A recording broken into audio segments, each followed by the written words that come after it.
नमस्कार सर्वांना, कसे आहात आपण? आम्ही पण छान. तर मी आज काही शेंगदाणे, तीळ आणि खोबऱ्यापासून लाडू नाही बनवणार आहे. त्यापासून बनवणार आहे एक मसालेदार आणि तिखट पदार्थ. शेंगदाणे, तीळ, खोबरे याचा कूट करून त्यात कांदा परतून टाकला आणि कुटामध्ये तो मिक्स केला. मग त्यामध्ये मीठ आणि मिरची पावडर, लसूण, कोथिंबीर मिक्स करून छान असं सारण तयार केलं. नंतर घट्ट असं पिठलं तयार करून मस्त शिजून घेतलं. मग ते एका स्वच्छ कपड्यावर कोथिंबीर टाकून ते घट्ट पिठलं थापून घेतलं. मग त्यावर जे सारण केलं होतं ना, ते पसरून छानपैकी पसरून घेतलं आणि मग त्यावर पुन्हा ते थापून घेतलं. मग कपड्याच्या साहाय्याने गोल करून त्याला त्रिकोणी असा आकार दिला आणि छान अशा मसाले वडी म्हणजे मासवडी तयार केली. मग आता करायची जशी आपण करतो ना कटाची आमटी, तशाच आमटीचा मसाला, सेम तोच मसाला टाकून आमटी तयार केली. जराशी थोडीशी पातळ असते, पण त्या मसाले वडीबरोबरच ती खायची असते आणि ती खूप छान लागते त्याच्यामध्ये. आणि मग आमटीला आला कढ. मग आमटी छान अशी उकळली.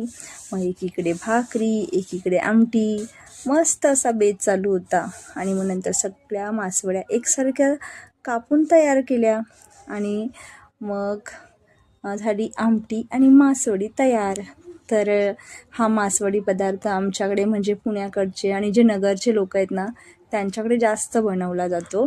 आणि जे लोक व्हेजिटेरियन असतात ना, त्यांच्यासाठी हा पदार्थ असतो, कारण त्यांच्याकडे दुसरं प्रोटीन सोर्स काहीच नाही आहे ना, ते कारण ते नॉनव्हेज खात नाही. त्याच्यासाठी हा पदार्थ त्यांना खाण्यासाठी बनवला जातो.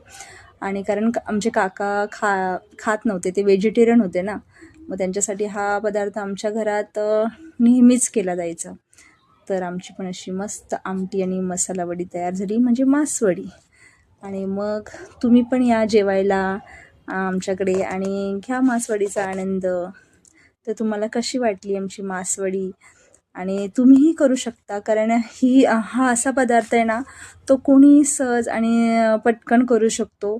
त्यासाठी जास्त काही हे नाही करावं लागत, पटकन होतो आणि छान खाण्यासाठी तर खूप छान लागतो, भन्नाट लागतो. आता पुण्या साईडला खूप रेस्टॉरंट झालेले आहेत की तिथे मासवडी वगैरे भेटते, पण घरीसुद्धा तुम्ही ट्राय करू शकता आणि खूप मस्त लागते. तर आज आमची मासवडी छान आवडली असेल तर लाईक करा. आणि मासवडीचा तुम्हीसुद्धा ती मासवडी घरातल्या घरी करू शकता आणि त्याचा आनंद घेऊ शकता. तर बाय.